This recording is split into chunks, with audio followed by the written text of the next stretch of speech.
حضرت امام جعفر صادق رضی اللہ عنہ کو ایصال ثواب کرنے کے لیے محفل کا انعقاد کیا جاتا ہے، اور اس محفل کا جو نام معروف ہے عوام میں، اس کو کنڈے کہا جاتا ہے۔ جب کنڈے پکائے جاتے ہیں، ایک تو میں یہ واضح کر دینا چاہتا ہوں کہ کنڈوں کے پکانے کے حوالے سے مختلف طریقے رائج ہیں۔ لوگ کہتے ہیں کہ اس کے لیے برتن مخصوص ہونے چاہیے اور بند کمرے میں ہونے چاہیے، فلاں۔ ایک بات ذہن نشین کر لیں، اسلام میں اور ہمارے مسلک میں اس طرح کی کوئی بھی پابندی نہیں ہے۔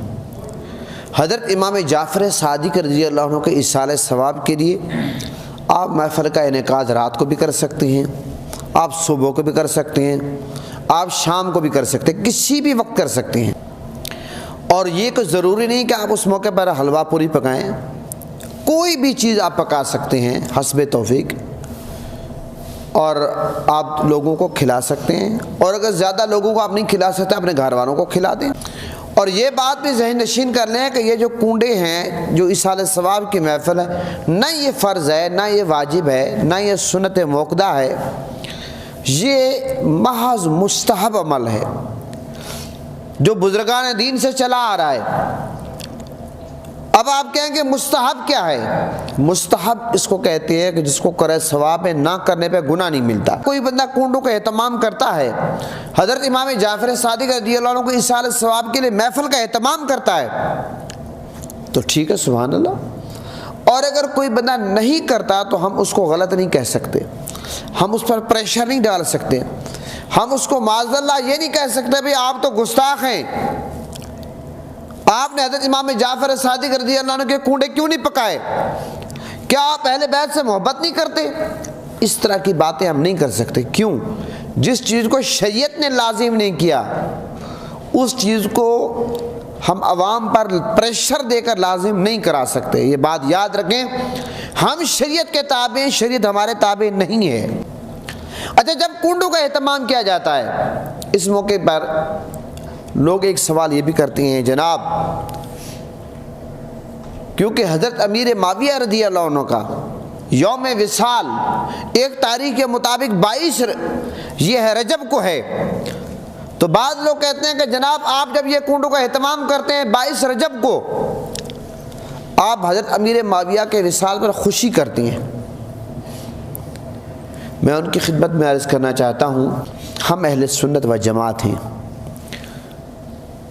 ہم جو کنڈوں کا اہتمام کرتے ہیں، ایصال ثواب کی محفل کا اہتمام کرتے ہیں، ہم کسی صحابی کی وصال پر خوشی کے طور پر یہ کام نہیں کرتے۔ کیوں؟ ہمارا یہ عقیدہ ہے کہ جتنے بھی صحابہ کرام ہیں وہ قابل احترام ہیں۔ ہمارا تو یہ عقیدہ ہے کہ ہم حضرت ابوبکر صدیق خلیفہ اول، حضرت ابوبکر صدیق کے الف سے لے کر مولا علی کے یہ تک ہم تمام صحابہ کرام کا احترام کرنے والے ہیں۔ اللہ کے فضل و کرم سے ہم کسی صحابی کے گستاخ نہیں ہیں، ہم سب کا احترام کرنے والے ہیں، لہٰذا ہم پر یہ الزام کوئی نہیں دے سکتا۔ ہاں، اگر کوئی بندہ اس نقطہ نظر کے تحت اس نیت سے کنڈوں کا اہتمام کرتا ہے تو وہ جانے، اس کا خدا جانے، اس کو حساب دینا پڑے گا دنیا میں بھی قبر میں بھی، کیونکہ ہم تو سب کو ماننے والے ہیں، ہماری یہ نیت نہیں ہے۔ اب پھر ایک سوال یہ اٹھتا ہے، لوگ کہتے ہیں جناب حضرت امام جعفر صادق رضی اللہ عنہ کا یوم وصال جو ہے وہ تو 15 رجب کو ہے، بعض لوگ کہتے ہیں، بعض کہتے ہیں 1 رجب کو ہے، بعض کہتے ہیں 22 کو ہے، تو آپ 15 کو کیوں نہیں مناتے؟ میں عرض کروں گا کہ جو 15 کو منانا چاہتے ہیں 15 کو منا لیں، لیکن زیادہ تر جو عوام میں ایک تاریخ، ایک ڈیٹ مشہور ہے، وہ کون سی ہے؟ وہ 22 رجب ہے، تو اس لیے 22 رجب کو اہتمام کیا جاتا ہے۔ ادروائز اگر کوئی 15 رجب کو کرنا چاہے ہم اس کو بھی منع نہیں کرتے۔ تو یہ جو کنڈے ہیں یہ محض ایصال ثواب کی ایک محفل ہے، ایصال ثواب سے ہٹ کر اہل سنت میں اس کی کوئی اور حقیقت نہیں ہے، یہ میں واضح کر دینا چاہتا ہوں، اس کے سوا اس کی کوئی حقیقت نہیں۔ اب بعض لوگ کہتے ہیں جناب جس چیز پر غیر اللہ کا نام آ جائے وہ چیز حرام ہو جاتی ہے۔ یہ بھی یہ لوگوں کی دلیل ہے۔ اچھا ہم کہتے ہیں کیوں؟ کہتے ہیں دیکھیں جب آپ کنڈے پکاتے ہیں، آپ کہتے ہیں امام جعفر صادق رضی اللہ عنہ کے کنڈے ہیں۔ میں عرض کروں گا کہ جناب یہ جو آپ کی دلیل ہے کہ جس چیز پر غیر اللہ کا نام آ جائے وہ حرام ہو جاتی، یہ بات غلط ہے۔ کیوں؟ اگر آپ یہ دلیل دیں گے پھر تو کوئی چیز بچے گی نہیں، ہر چیز حرام ہو جائے گی۔ مثال کے طور پر کہتے ہیں فلاں کا گھر ہے، فلاں کی گاڑی ہے، فلاں کا دفتر ہے، کہتے نہیں کہتے؟ یہاں تک کہ مسجدوں کا بھی نام رکھے ہوئے ہیں، ایسا ہے یا نہیں ہے؟ اچھا پھر بھی اگر کسی کو یقین نہ آئے تو ایک بات میں سناؤں گا تو یقیناً آپ کو بات سمجھ آ جائے گی۔ یہ بات، ایک مولانا صاحب تھے، وہ کہیں تقریر کرنے گئے اور نے خوب تقریر اس پر جھاڑ دی کہ جناب جس چیز پر غیر اللہ کا نام آ جائے وہ حرام ہو جاتی ہے۔ اچھا جب وہ گھر واپس آتے ہیں تو حضور غوث پاک شیخ عبد القادر جیلانی رضی اللہ عنہ کے غلام، غوث پاک سے محبت کرنے والے خاتون، اس نے 11ویں شریف کی کھیر پکائی ہوئی تھی۔ اس نے اپنے شوہر مولانا صاحب کو کھیر پیش کی، حضرت یہ کھیر تناول فرمائے۔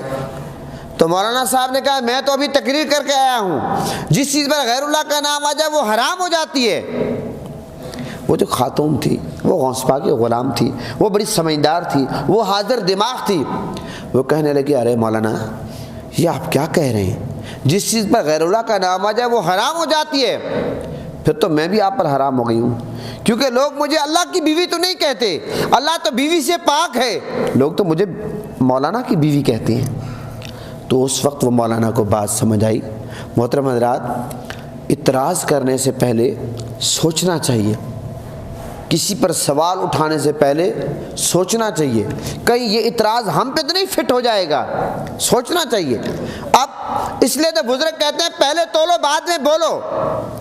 آج لوگ تولتے نہیں ہیں، بولتے ہیں، بغیر سوچے سمجھے کسی پر الزام لگا دیا، لیکن یہ نہیں سوچتے کہ اس الزام کی زد میں تو ہم بھی آئیں گے۔